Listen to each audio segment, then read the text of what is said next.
Are you ready for a prophetic adventure? Are you ready for extreme faith combined with extreme sport? This is Prayer Walk, where we follow a courageous woman that has set out to walk all across the borders of Norway to pray for the land. And yes, the nature and the weather in Norway is not tamed, so this is going to be a real challenge. And if you want to follow that journey, then I will be reporting on the real struggles, the tears, the challenges, the joys, the blessings and breakthroughs every Sunday. So stay tuned.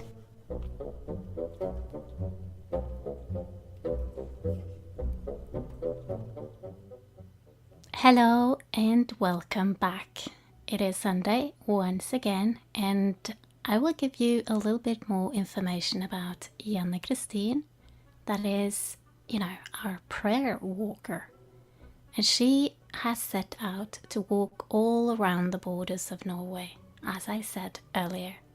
And she's not going to be working on that all the time. I mean, she's not going to be out in the nature walking all the time, because she also has, a job, and she still has to do certain things to get by. But in segments, she's gonna be doing it, and she has already started. A while ago, I told you, actually in the first program, I told you a little bit about how she got the thought, even just to get the idea of starting such a, tremendous project. I would never ever think of something like that. And I don't think that it was her thought either. She just wanted to walk for God, and she loved the mountains, and she just basically spent a lot of years waking up in the middle of the night feeling like, I can't stay here in my warm and comfortable bed in a normal house like everybody else. I have to go out.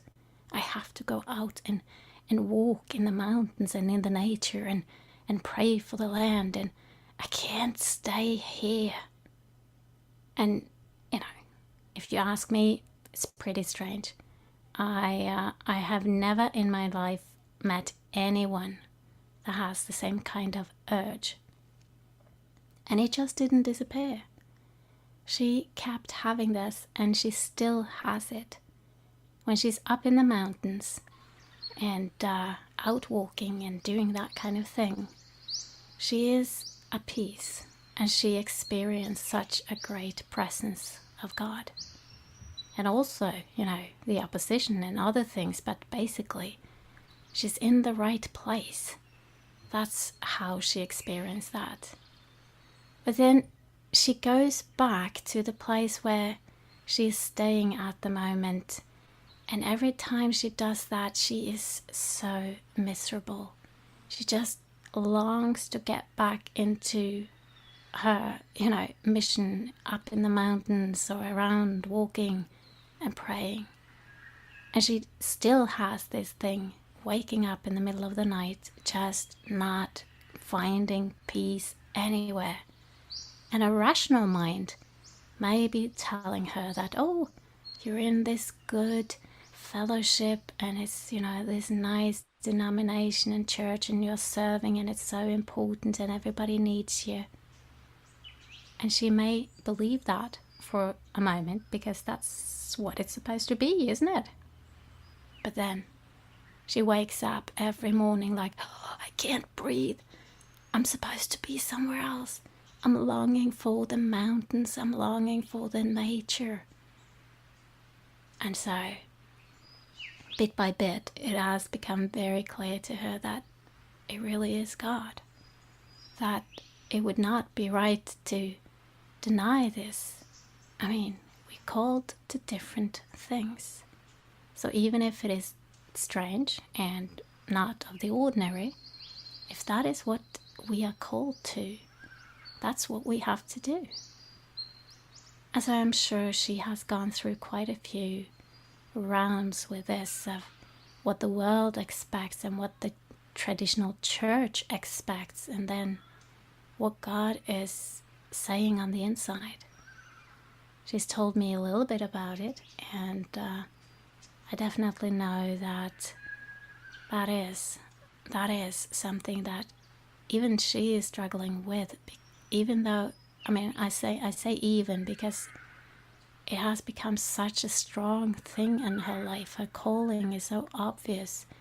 So then what about the rest of us that have something that is perhaps not traditional and ordinary, that we feel like we should be doing, but perhaps we don't dare to believe that that is from God?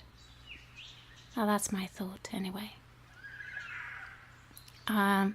Getting back to janne-kristin.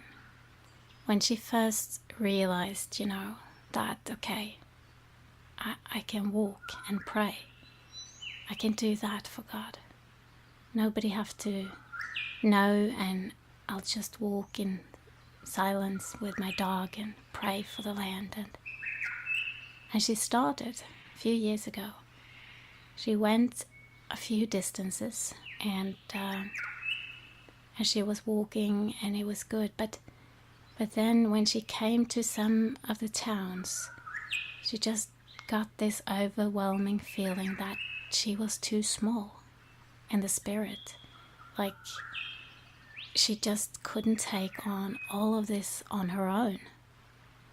I mean, we can be brave and we can walk in faith and all of that, but in order for entire cities and towns to be turned around, it will be a lot more, help, or a higher success rate, to say it that way, if we are a group. It's what they say: 1 takes 1,000, 2 takes 10,000, and 3 takes 100,000, and so on. So it makes perfect sense. And well, that's exactly what she felt, and because of that she put it on the shelf, and she kind of like stopped. She still had it so strongly in her heart, but it was something that she had to just lay aside and ask God to prepare things in a way where she could really do this with him and with his strength, and not push it through in a human way. That's so easy to do. I do that. I mean, we all do that, unless we are very, very much aware and constantly seeking God. And even then, we do it to a certain degree until we realize that, oh boy, I gotta wait. And so anyway, she came to that point, and she had a break, and then in that period, I mean, she'd been living in the area up in the mountains, and that was kind of like where she really felt comfortable. It was something in those central areas of Norway with a mountainous nature, and well, she just felt so at home in that place. But then she found a church, a very prophetic and a very pioneering and humble, small denomination, and she really felt like she should belong there. So she actually moved from the mountainous area and down closer to Oslo, our main, it's a capital, and so she joined this church or denomination. And as she was there, I am convinced that she learned a lot of good stuff. And sometimes we have to just have a little detour to get to the destination that we are going to. And that's what I think this was.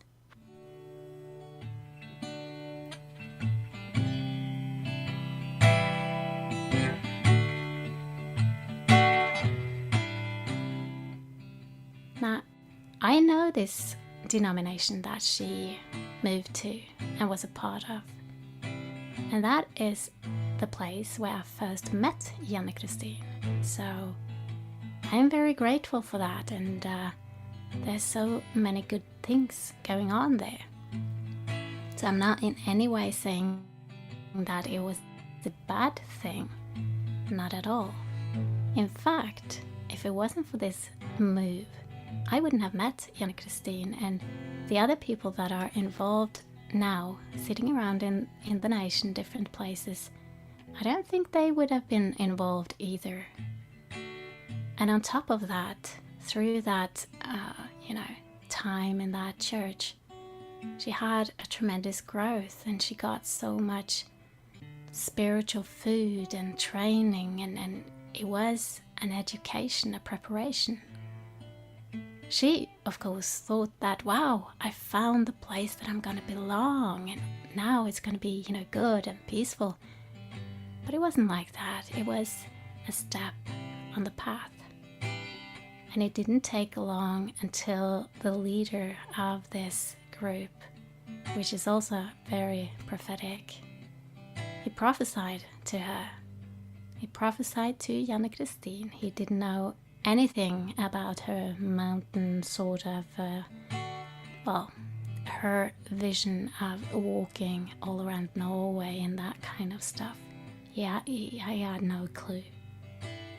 But he told her that you will be walking all over the place in Norway, like back and forth and up and down, and walk and pray. I mean, that's not normal. That's not a traditional sort of prophecy, is it? It's not something you just make up. You can make up that, you're going to move and you're going to get a husband and you're going to be good in ministry. But to say that you're going to be walking, like crisscross all over Norway and pray, that's pretty precise and not something that everybody's supposed to do. So she kept that in her heart, and it grew like a seed. And she kept getting words and confirmations like this, and that's how the seeds that God plants in us grows, isn't it? That's not just for janne-kristin, that's for all of us. He plants something, and we accept it, we believe in it, and we take it to the heart, and we let it grow. It doesn't happen right away, but we allow it to go through the processes that are needed for it to become what it's meant to become. It's like putting a seed in soil. Just give it a little bit of water and light, and suddenly one day you have something beautiful, full of life, that is popping up. And that's pretty much how things came to pass here as well. She had this seed inside of her heart, and one day we just, got to meet, and so many other things got to happen. I mean, it was staged. That's how we experience it, and I will go back into talking more about that. But before that, I just want to give you a little bit of insight of what she is doing right now. Because on Friday I spoke with her, and she said to me, I was expecting to go to work, and but they didn't have any work for me this day, or tomorrow. So I'm thinking I should go up to this mountaintop, and it was a place that wasn't too far away from where she's staying. And and I was kind of like laughing. Yeah, you can't get enough, can you? So is it holiday or is it work? I asked. And she was like, well, I just thought of it as holiday, like just for pleasure. And I laughed, and I was like, no way, God's got a plan here. And sure enough, she did some work. She went up and she declared, and she was working in the spirit, and it touched upon things that are in our history that was very essential during the Second World War. So that, just popped up like a little extra dose, and I will probably get into a little bit more details when I get to speak to her again and get a more full story about it. And until then, I want to share something else as well, because she is planning to go up on some of the biggest mountains in Dovre, in the Dovre area.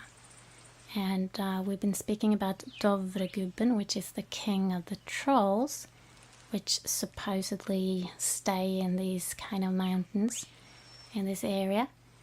And so she is getting ready to get up in that, the main area. There's so many mountains. I mean, I'll keep telling you about this and this mountain in the center, and you think, well, wasn't this other mountain in the center? Well, it's just so many of them. They are like clusters, and there's a top here and a top there, and they all got names, and it's all great views and windy and cold and beautiful and all of that. But basically, she's preparing to go up in the biggest mountain area in the heart of Norway.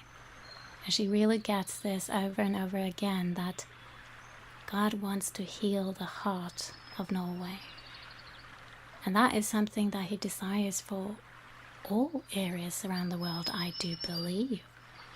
And so if we ask him and go to him, then we can do something where we live.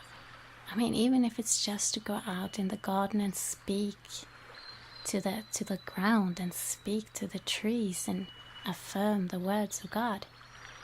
That is something, and it makes a difference. So that's something for you. When you're listening here now, you know that you can go and do something right where you are. And if you don't have a garden, you can speak anyway, and you can go to a public park, and I mean, there's no limits as to how we can do this. But as janne-kristin is preparing for this big mountain that she's gonna go up on, she has this challenge, and that is that in that area there are musk oxes, and they are pretty big and strong. So janne-kristin, she will be walking with her dog, and she's not really sure how these are gonna react to them coming, like her and the dog. Will they get aggressive? Will they just, go the other way? Or will they be friendly, like, we want to cuddle and you're a little bit too big, so I get scared, Well, she's never met musk oxes before. At least not close up, like in a setting where you are outside of your car and you just you. So that is something that she needs to search a little bit about and find out, is there anything she needs to do, and should she have more people with her, and just to act wisely, because it's a wild nature, it's not tamed, and it's good to be wise. So these are the things that are going on, and if she has a big expedition going on until the next time, of course, then that will be what I will be covering next time. But if nothing big happens until next time, then I will go more into how did we meet and how did this team come together, because I didn't know janne-kristin, and the others in the group also. I mean, this was really just something that God made happen.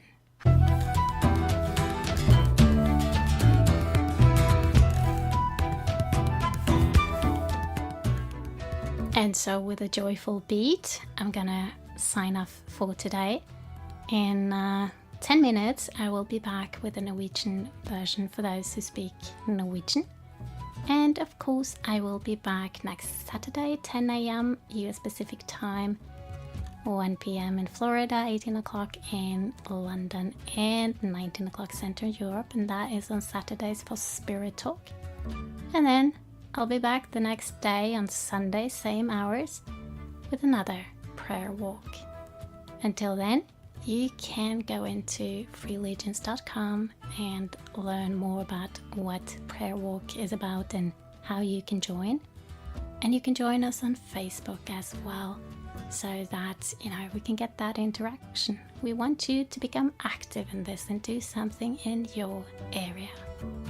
Until next time, be blessed, take care, and know that God loves you.